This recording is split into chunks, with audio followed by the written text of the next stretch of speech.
ये साथियों, आज की क्लास में हम आपको सिखाने वाले हैं कि जैसे जो हमारे रैखिक समीकरण होते हैं, रैखिक समीकरणों को आप लोग विलोपन विधि से कैसे सॉल्व करोगे, इसी की चर्चा आज हम लोग इस क्लास में करेंगे। तो चलिए, यहाँ पर हमने क्वेश्चंस लिए हैं, इन्हीं क्वेश्चंस के माध्यम से हम समझने का प्रयास करेंगे। तो आप लोग चीजों को एकदम बारीकी से देखना, कॉन्सेप्ट समझ में आ जाएगा। देखिए क्या लिखा गया है यहाँ पर फर्स्ट नंबर में, x plus y is equal to 5। ये हमारा समीकरण है, इसको हम मान लेते हैं समीकरण नंबर 1। यहाँ पर देखिए क्या है, 2x minus 3y is equal to 4, इसको हम मान लेते हैं ये हमारा समीकरण नंबर 2 है। स्टूडेंट्स, अब आप लोग बातों को ध्यान से सुनिए। जब हमें समीकरणों को विलोपन विधि से सॉल्व करना होता है तो हमारा काम क्या होता है कि कुछ इसमें गुणा गणित ऐसा लगाएं कि किसी एक चर को हम समाप्त कर दें।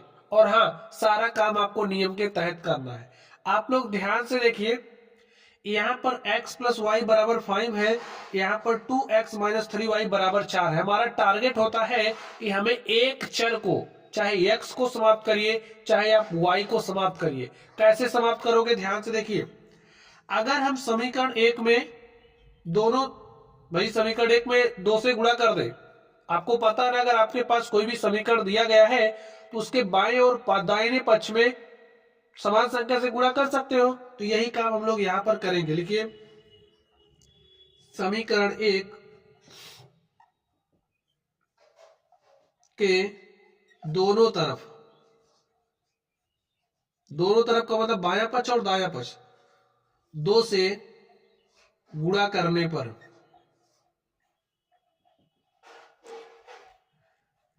यही एक है, इसमें दोनों तरफ 2 से गुणा कर दीजिए। 2 से गुणा करिए, देखिए क्या हो जाएगा, 2x, यहां पर भी 2 से गुणा हो जाएगा, 2y इज इक्वल टू, यहां पर 2 से गुणा होगा, 2 पंच 10, गुणा कर दिया, हमें यहां पर एक दूसरा समीकरण मिल गया। ठीक है, इसको ले लीजिए समीकरण नंबर 3। अब स्टूडेंट आप लोग ध्यान से देखिए, ये समीकरण 2 है, ये समीकरण 3 है, यहां पर भी 2x है, यहां पर भी 2x है। देख पा रहे हो कुछ, हमने 2 से क्यों गुणा किया, अब आपके दिमाग में ये बात घुसनी चाहिए। अब अगर हम इसमें से इसको घटा देंगे तो x हमारा समाप्त हो जाएगा। तो लिखिए, समीकरण 2, समीकरण 2 में से समीकरण 3 को घटाने पर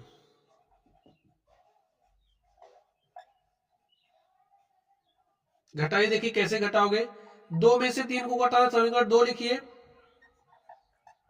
अब समीकरण 3 लिखिए।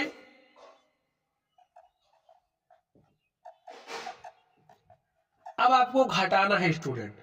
जब घटाते हैं तो चिन्ह बदल जाता है, यहां पर प्लस है तो ये माइनस हो जाएगा, ये प्लस है तो माइनस हो जाएगा, ये प्लस है तो माइनस हो जाएगा। ये बात आपको समझना है। ठीक है, चलिए घटा दीजिए। देखिए, plus 2x minus 2x cancel हो गया, माइनस 3y माइनस 2y, तो माइनस 5y। यहां पर देखिए प्लस 4 है, माइनस 10 है, तो माइनस 10 और प्लस 4, देखिए माइनस 10 प्लस 4 का रिजल्टेंट क्या होगा, माइनस 6। तो यहां पर आप माइनस 6 लिख दीजिए। देखिए माइनस से माइनस कैंसिल हो गया, 5y बराबर 6 आ गया, और यहां से y का मान 6, यहां पर 5 गुणे के साथ है, इधर आएगा भाग के साथ, तो y का मान क्या आ गया, 6/5। अब इस y के मान को आप समीकरण 1 में रख दीजिए या फिर समीकरण 2 में रख दीजिए, आपको x का मान मिल जाएगा। जहां पर रखना आपको सरल लगे वहां पर रख लीजिए। लिखिए, y बराबर 6/5 समीकरण 1 में रखने पर, 1 में रखने पर रखिए, 1 में x प्लस y का मान क्या है, 6/5 बराबर 5 हो गया ना। सॉल्व कर लीजिए। x को आप यहीं पर रहने दो, 6/5 उस तरफ ले जाओ, प्लस 6/5 इधर आएगा तो माइनस 6/5।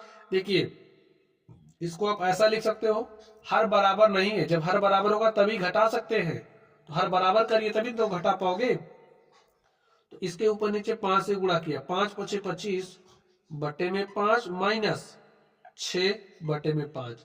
अब देखिए हर हो गया बराबर, तो घटा लीजिए, 25 में से 6 घटाइए तो कितना हो जाएगा, 19/5। और यही स्टूडेंट हमारा क्या हो गया, एक्स का मान हो गया।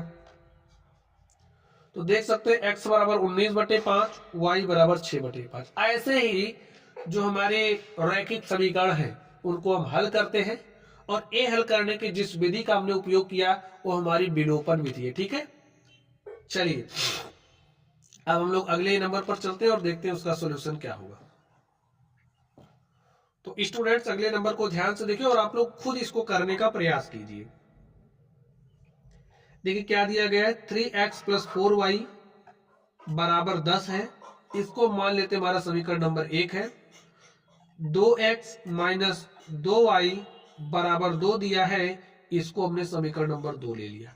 अब स्टूडेंट्स आप क्या देखोगे, आपका काम है यही देखना कि किस चर को हम लोग आसानी से समाप्त कर सकते हैं। आप लोग ध्यान से देखो, यहां पर 3x है, यहां पर 2x है। भाई x को समाप्त करने के लिए यहां पर 2 से और इसमें 3 से गुणा करना पड़ेगा। लेकिन अगर आप y पर ध्यान दो, अगर हम समीकरण 2 को 2 से गुणा करके जोड़ लें एक और 2 को, देखिए समीकरण 2 में आप 2 से गुणा करिए, 2 से गुणा करिए समीकरण 2 में, तो लिख दें समीकरण 2 में 2 से गुणा करने पर, देखिए 2 से गुणा करने पर आपको क्या मिलेगा। अगर समीकरण 2 में 2 से गुणा करिए, देखिए क्या मिलेगा, 2 दूनी 4x माइनस 2 दूनी 4y इज इक्वल टू 2 दूनी 4, समीकरण 3। अब आप लोग ध्यान से देखिए, -4y यहां पर +4y, समीकरण 1 और 3 को आप जोड़ लीजिए। लिखिए समीकरण 1 तथा 3 को जोड़ने पर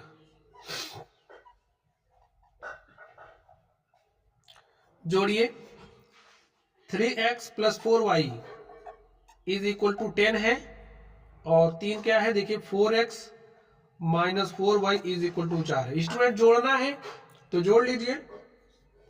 देखिए +4y -4y हो गया कैंसिल, हमने y को समाप्त कर दिया ना। 3 + 4 कितना हो गया, 7x, और यहां से 10 4 14, x बराबर क्या हो गया, 14 बटे में, भाई गुणे के साथ यहाँ आएगा भाग के साथ, 7 के साथ 7 दूनी 14, और x बराबर 2 आ गया। और ये जो x का मान है इसको आप समीकरण 1 में रख दो। लिखिए x बराबर 2 समीकरण 1 में रखने पर, रखिए समीकरण 1 में x बराबर 2, 3 x के स्थान पर 2 रखिए, plus 4y is equal to 10, 3 दूनी क्या हो जाएगा 6, 4y is equal to 10, 4y is equal to 10, ये +6 इधर भेजिए -6, और 10 में से 6 घटाओगे स्टूडेंट्स क्या आ जाएगा 4, 4y बराबर 4, तो y बराबर क्या हो गया 4 बटे में 4, और इसको सॉल्व किया हमारे पास क्या आ गया 1। देखिए x का मान 2 आ गया है, y का मान 1 आ गया है। स्टूडेंट समझ गए आप लोग। चलिए आप लोगों को समझाने के लिए एक एग्जांपल हम और ले लेते हैं, ठीक है। अब स्टूडेंट हमने एक एग्जांपल और ले लिया, आप लोग इसको समझ पढ़िए। देखिए क्या दिया, 3x - 5y - 4 बराबर 0, ठीक है। तो चलिए इसको मानते हैं, लिखिए 3x - 5y, ये -4 है, बराबर के दूसरी तरफ भेजिए क्या हो जाएगा +4, और इसको हमने मान लिया समीकरण नंबर 1। यहां पर देखिए 9x है, इस 2y को बराबर के इस तरफ लेकर के आइए, +2y बराबर के इस तरफ आएगा -2y बराबर 7, और इसको हमने ले लिया समीकरण नंबर 2। अब 1 और 2 को आप लोग घूर घूर के देख लीजिए, आप किसको समाप्त कर सकते हो। यहां पर हमको दिख रहा है x आसानी के साथ समाप्त हो जाएगा। कैसे, अगर हम समीकरण 1 को 3 से गुणा करेंगे तो यहां पर 9x, यहां पर भी 9x, अगर घटा देंगे एक में से 2 को तो भैया x वाला समाप्त हो जा रहा है, तो यही काम कर लीजिए। लिखिए समीकरण 1 को समीकरण 1 को 3 से गुणा करने पर,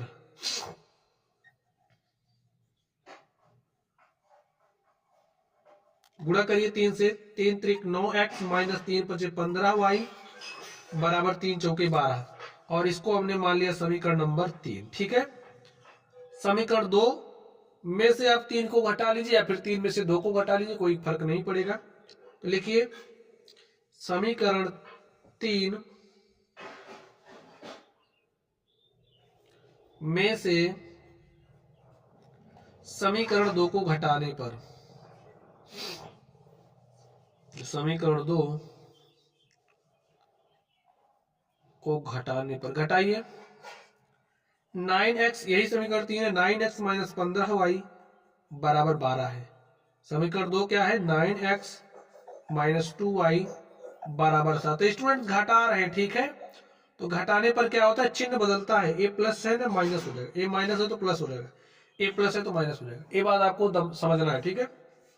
जब घटाएंगे तो चिन्ह बदल जाता है।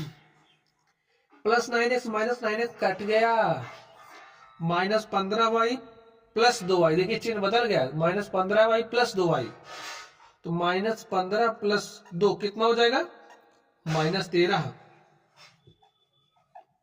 यहां पर देखिए प्लस 12 माइनस 7, तो क्या हो जाएगा, plus 5। y is equal to क्या हो जाएगा, 5 बटे में माइनस 13, इसको इस तरीके से लिख दिया, तो y का मान आ गया 5 बटे में 13। और साथियों ये जो y का मान है, इसे आप लोग समीकरण 1 में रख के x का मान निकाल लीजिए। लिखिए y बराबर माइनस 5 बटे 13, समीकरण 1 में रखने पर,